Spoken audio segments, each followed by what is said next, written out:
Welcome. I'm Amanda Zane, and this is the 2025 meditation certification and facilitator training. If you're watching this as a standalone module, tonight is a very special module that it's so perfect how the universe works in that there has been a lot of death lately at the time of this recording. It seems like it always comes in clusters, doesn't it?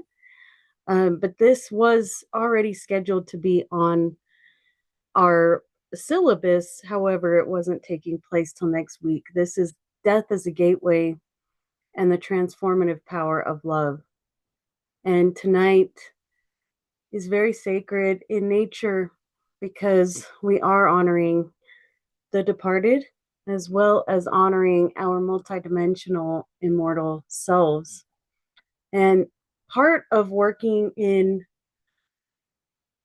the non-physical is understanding that we are immortal ourselves. And if we haven't come to terms with our own immortality, then these concepts are not quite embodied. They're more mental, they're more intellectual, and that's okay. When we understand things at the intellectual level, then they become part of our awareness, and then we have experiences manifest that allow us to embody them.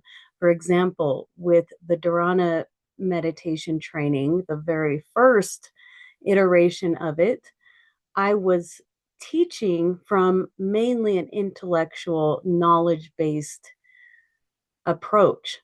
And through practicing the Dharana Method meditation, which is the simple focus-based meditation method that's in the book that you can grab, I'll link in the description box, but that over time opened up my third eye. And that paired with lifestyle changes to decalcify the pineal gland, and then some shamanic practices to bring into my experience, my physical experience, the act of going between worlds or peeling back the veil of my current construct. When all of those came together, then I had and currently have the embodiment of multidimensionality. And so understanding that we're immortal, that is something that is a personal journey. But the Egyptians have some very foundational texts for us. For example, the pyramid text, which is one of the oldest texts found. This is from at least 3000 BC, and it's inscribed in temple walls in Egypt. But it is a book that you can actually get as an audiobook or a book, and it's incredible to sit there and listen to it and digest these processes of funerary rites, which also describe how the Egyptians utilized death as a crossing over between the physical and the non-physical. They always had the awareness and possibly the multidimensionality embodiment of the Neteru, of the sacred forces at play. And the symbols themselves, when I was working with a dear friend and spiritual teacher who actually just passed, he, in some of our late night sessions, would describe some of these sacred rituals. We had found out that part of our immortal soul journey intersected in the Anubis sect of funerary rites. My journey before even meeting him had me learning from the Egyptians in the other realms. They were one of the first groups of higher beings to manifest to me once my third eye opened, and they brought me back into past life experiences. They brought new knowledge, and part of that past life experience was remembering my practice of funerary rites, which led me to working with roadkill.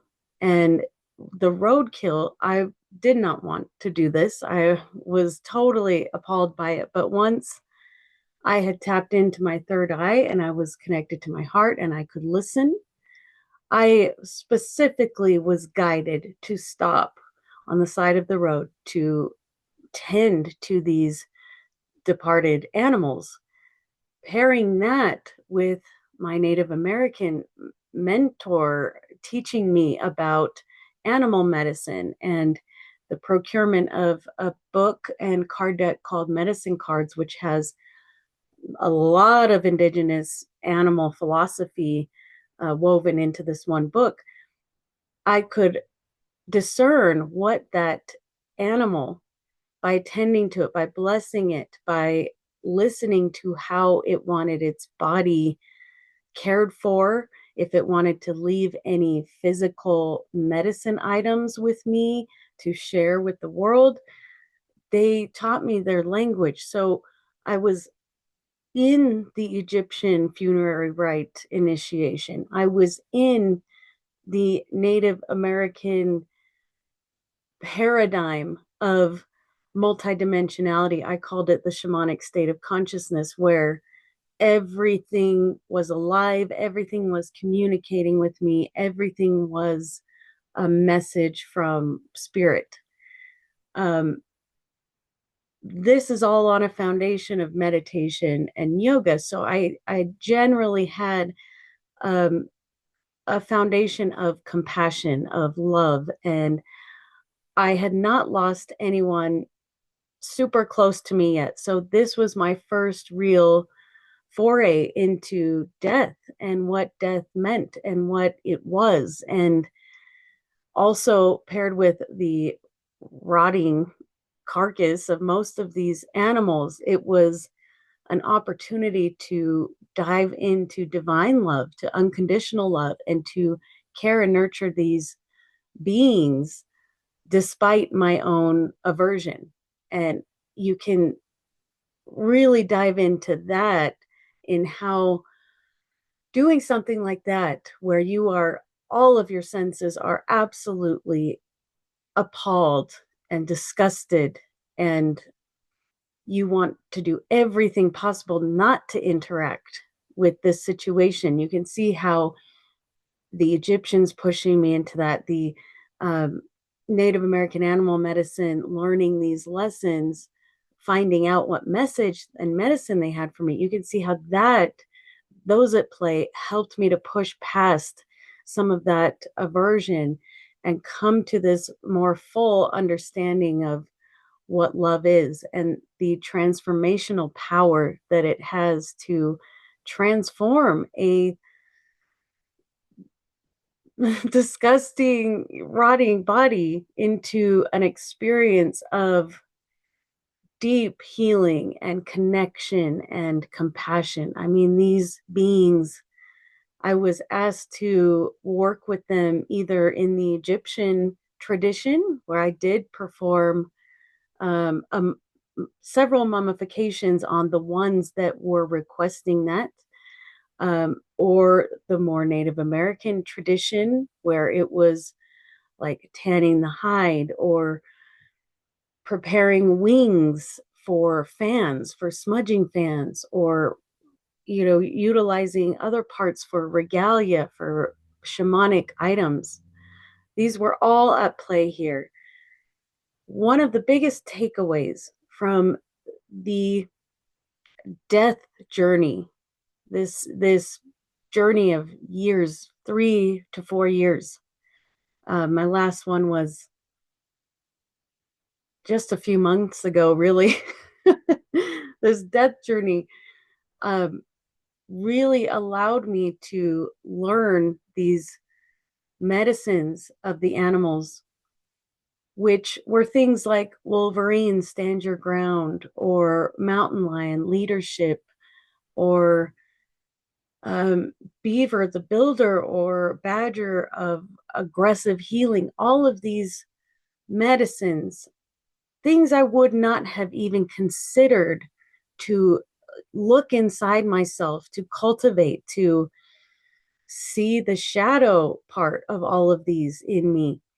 This was building up an expanded version of myself. It was cleaning out things that I hadn't wanted to look at. And most importantly, it was expanding my capacity to love beyond aversion. And if you think about the things that we feel that aversion to in our lives, like we are drawn to the sensory pleasures of the world. We're drawn to joyful experiences, at least I am. But what about the things that just disgust us or make us feel icky? How do we cultivate love for that? Because in that simple act, which is not so simple, it's definitely a journey. And for me, it took a lot of facing that and working with that. Then we can sit with anyone or anything and be in our true nature of divine love. And that is the path that those who are called to this particular series of uh, training, mystery school, whatever you want to call it, that's the path that we walk. And that's the path of the Sacred Heart. That is the purification of the heart. It's the unburdening of the heart. It's the harmonizing of the mind into the paradigm that all is love. And that is so easy to understand as a concept. And for the longest time, I understood myself as a being of love, living in love. But until I, sat with people different than me that I was scared to sit with, like when I was invited into my Native American mentor's home, I was scared. I had a lot of shame. I thought I would say something offensive. I thought just me as someone with heritage of some of these people who came west, I felt like I was offensive, that I was responsible for his suffering. And in some ways that's true. But it was really vital that I stayed in that experience and looked at how I was feeling from the inside. And as I sat with it, as I relaxed into it, as I acknowledged these feelings, and he kept showing up with love. Sometimes there was mistrust. Sometimes I did say something that was embarrassing or that revealed my shame. And we just kept showing up. And in that process, we realized that we do love one another and that we are both here to learn how to be that love in action. So prior to that, I stayed pretty much in my comfort zone when it came to love. I hosted meditation classes for my community. However, I didn't go outside of my comfort zone, my culture. It was a blessing that during my time as a feature reporter that I could, dip my toe into the other cultures. I'd find, the Pacific Islander organization and go to one of their events, or an Ethiopian restaurant and get to know the restaurant owners. But they were very bite-sized, they were contained. And in my day-to-day life, I was not integrating that love in action. But these past few years, that changed. And I was put to the test on if I could align my thoughts with my words, with my action, and actually live in a way that acknowledged and integrated my value of interconnectivity, of unity, of divine love.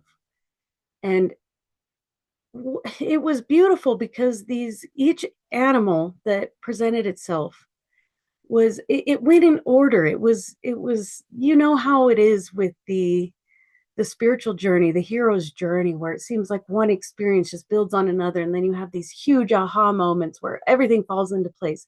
It was like that times 10, times a million.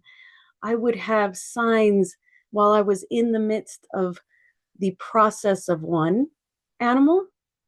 I would have another sign, I'd see a feather or a bird that, related all of these back to the Egyptian funerary rite that I was also learning. It was something that could only be experienced. There, there were, there was a theme. There is a theme that each animal, each Egyptian ritual, each um, place where I found these animals on my journey between Salt Lake, Sedona, these other places where the ancestors were calling me to do ceremony with these animals, to leave part of the animal medicine there, or to activate a vortex with a ceremony themed on this animal medicine. It is still happening. It's still moving us towards what I'm receiving as this journey of a new civilization. And a new civilization is multidimensional in nature. I'm hearing, I'm believing, I am aligned with that intention that's being brought through me. As I would approach these animals with my aversion, I knew that it was not up to me what to do with this animal. From the very first one, the deer and the coyote outside of Monroe, Utah, where I had just lost my job in the middle of a divorce. I was facing the complete unknown, and I had just done a 12-12 ceremony with women, which was unique. There was a female shaman there. We did a ceremony there. We went in the hot springs where I had this beautiful vision of my ancestors, my native ancestors, because that is a lineage that lives through me. They pulled me into their realm to sit with me and to tell me that warriors lose the things they love. And that was powerful. The next day, and that was 12/12/2020. The next day, as I was driving home, I was called to stop at the deer. And the deer, I just started acting. I had my Leatherman that I put in my pocket. I grabbed my sage, my feather, these things that I used, with the intellectual knowledge, but now it was time to be initiated into the embodiment. And the deer is gentleness. The deer is the one that can melt the demon at the top of Sacred Mountain with love. When none of the other animals could get past that demon, the deer goes and melts it with its love, allowing all the other animals to pass. And that deer wanted me to take some of the ribs, and I had no idea what to do with them. I put them in containers and I kept moving along. It wasn't even 5 minutes down the road that the coyote was calling to me. It had just passed and it wanted to be blessed. And then it wanted its tooth and claw and some fur to come with me. And at my house later on, I was like, I have these parts, and now what do I do with them? And the information just started coming through me. The Egyptians came and taught me about the sands of time. And it wasn't for the coyote, it wasn't for the deer, but it was the one that came next. And that one is very sacred to the Egyptians, and that is the owl. And with the owl, that was diving headfirst into Egyptian funerary rites. With the coyote and the deer, it was more Native American. The items that, or the cleaning processes and the items that were eventually called from them as medicine items, those were more in the Native traditions that I was learning. Whereas the owl, I have some of the sands of time here. And this is part of the cornmeal that is placed in the container, blessed, infused with whatever crystals, whatever items are calling, that animal is calling for, that frequency is calling for, that part of you that is calling to be cultivated. That goes in the sands of time, the cornmeal. Then, with some preparation, then the body goes into the cornmeal as well and covered, because the cornmeal pulls the moisture out of the body, and then it's blessed again and covered. And the Egyptians had shown me the sands of time realm, where it was shown to me that shamans go and give a prayer to the wind or get a prayer from the wind. It's where the being, even if it's your astral body or the astral body or the it's not quite the whole self, but it's where the astral body, will say, which is the emotional layer of our energetic body, can go and heal in this safe tomb, this realm with the sands, with the pyramids of Egypt. And in that realm, I was healing as well. My astral body was going to the sands of time with these beings, and I was given gifts by gods and goddesses, mainly Egyptian, but not only Egyptian, that I had never met before. And it was really profound, the way that the dimensions started opening up in my physical life. I mean, we're only 3 animals in right now, and I started having experiences with beings like Thoth, for example.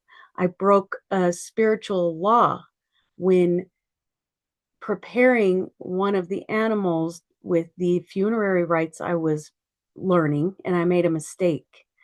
And the being Thoth came into my physical reality.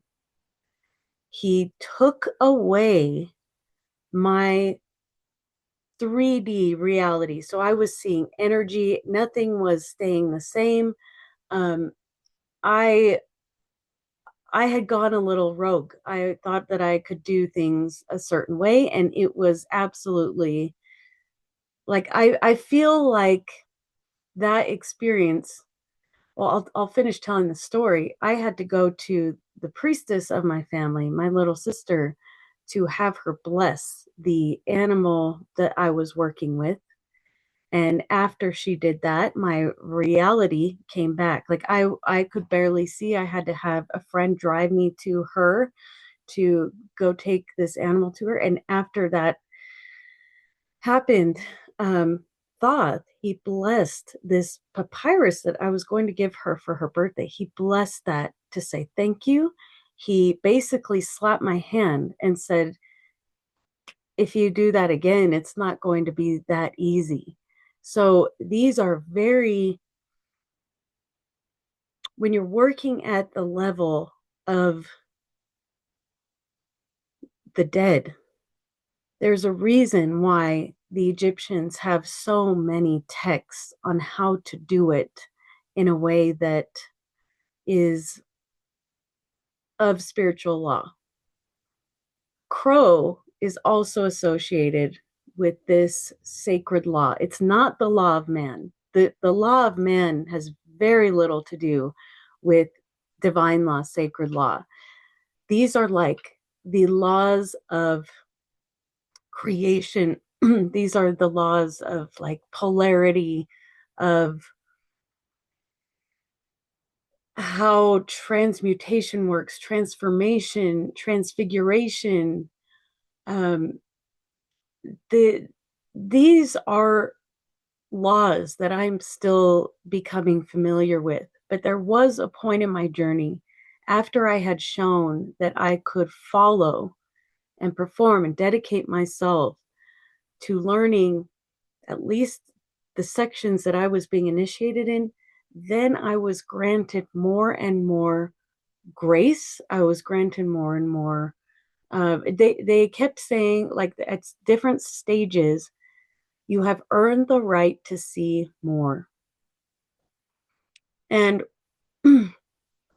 at this point, it was at least 2 years in, after I had performed the mummification of a particular animal, very sacred animal that represented myself. It was called O Holy One. And this animal went to a specific location. There was a ceremony to open a stargate that would hold that frequency, bring that frequency. And in this particular location, this frequency was galactic. It was from the Alcyone light beings. This energy is now in that location. It has been brought down to earth, and it's a very healing energy.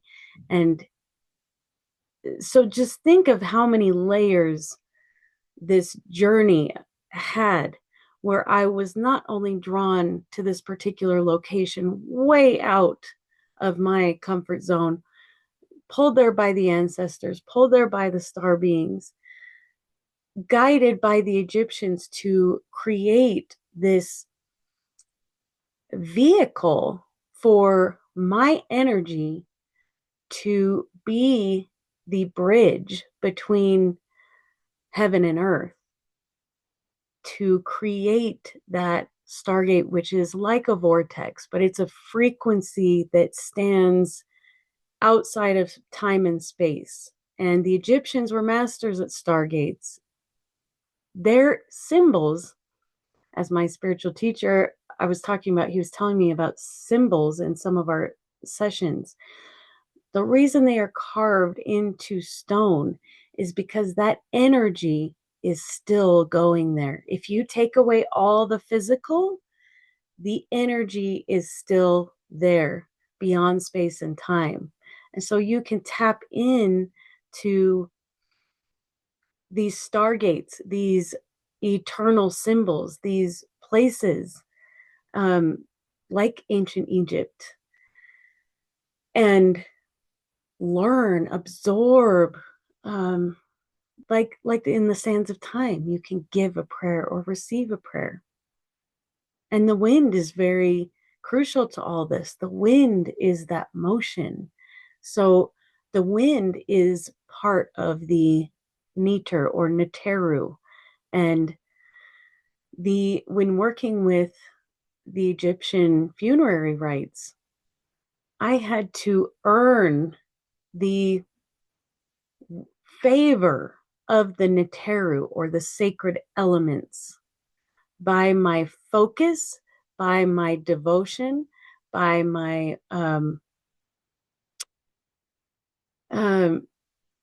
continued learning and understanding of them. And this was not difficult, but it wasn't natural. Like I definitely had to go and listen to the pyramid texts. I had to do quite a bit of research online.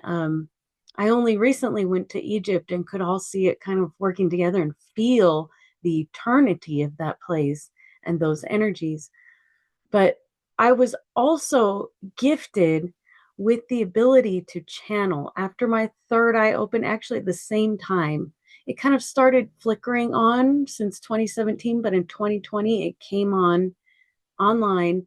My channeling came online at that same ceremony. And that was, in the first module, if you've watched it, I talk about how I finally left an offering. I was guided to get the statue of Anubis and Bastet, death and life, basically. And I gave these statues offerings, and they guided me, opened up my channels. And so I was actually, throughout this process, I was hearing the ancestors, I was hearing the land, I was hearing the star nations, I was astral traveling. But so the Neteru, I could intuitively hear them. I could journal messages from them. Bastet and Anubis, they helped me quite a bit. But this whole process, it was in my soul's journey in this lifetime to understand that death is only a transformation. And maybe we understand that intellectually, but my embodiment understands that I actually have a deeper connection through love. I have to love the person. And that's why it's so important that we cultivate divine love, regardless of aversion, because that love, your desire to connect and love them beyond their physical life, that is what opens up communication.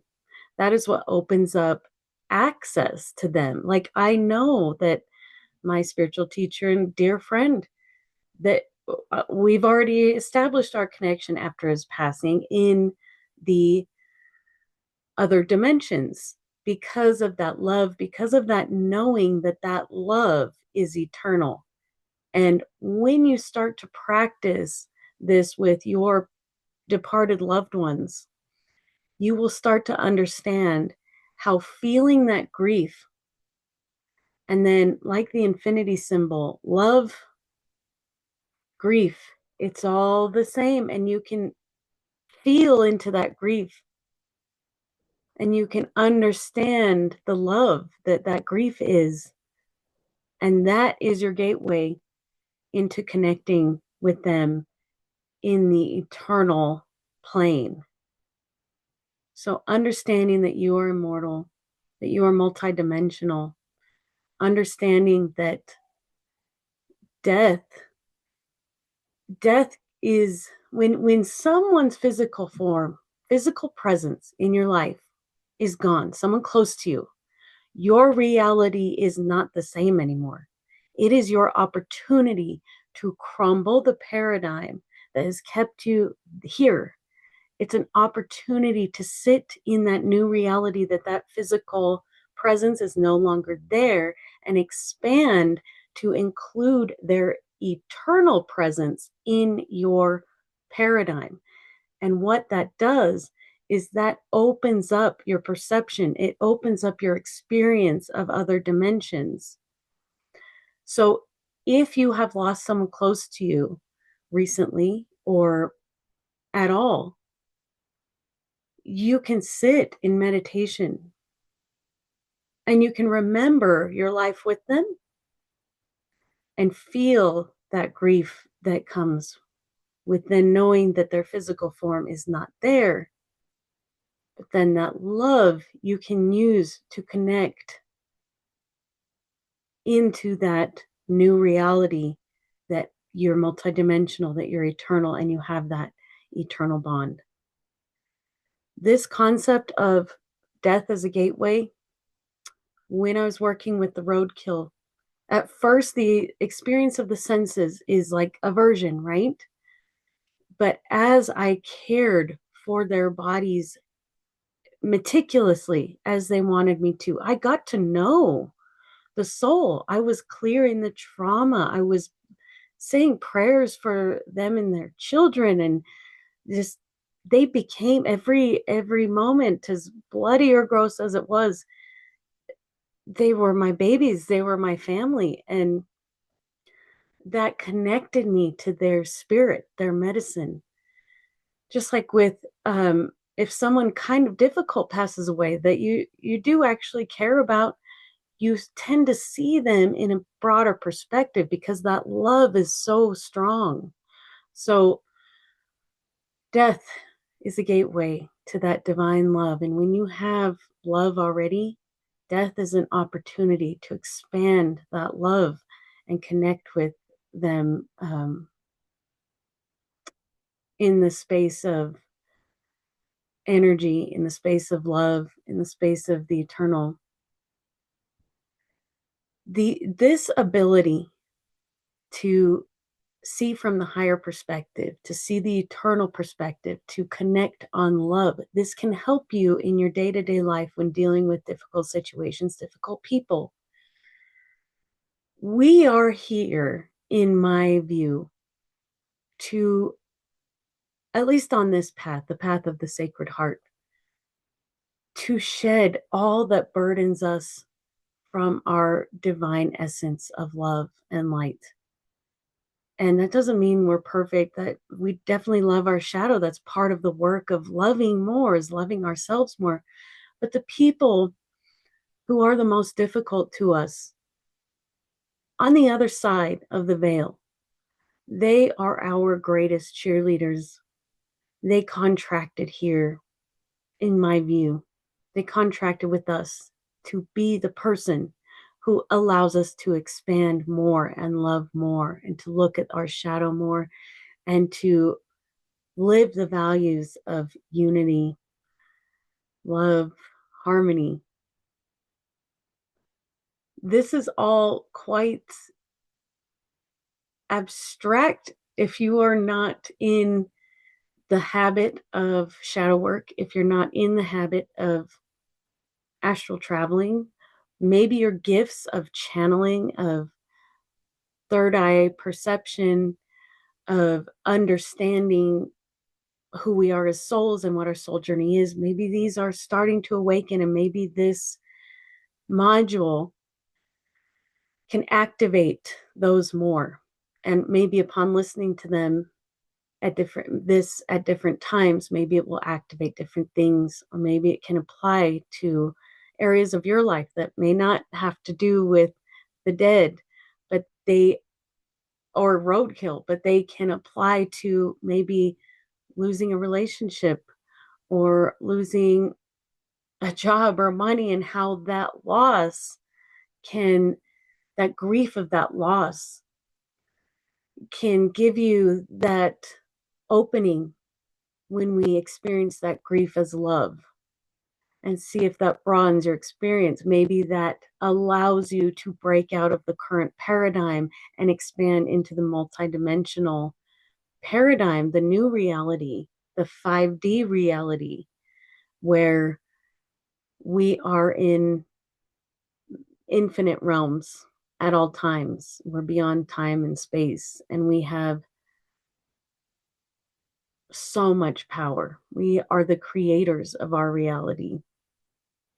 And when we learn those lessons of the heart through death, through loss, and return to love, then we can rise to that level no matter what's happening in our life. And when we train ourselves to do that, that's when we're manifesting from the heart. No matter what's happening, we're aligned with what we truly desire. We're aligned with the greatest good. And we're continuing to create this reality of love and unity and harmony as all the old paradigms fall away. So that is the goal with learning all of this, with death and grief and loss, is to empower you as the creator of your reality, no matter what. Thank you so much. That was a lot. I love you. May this be integrated quickly and easily. Namaste. See you next week.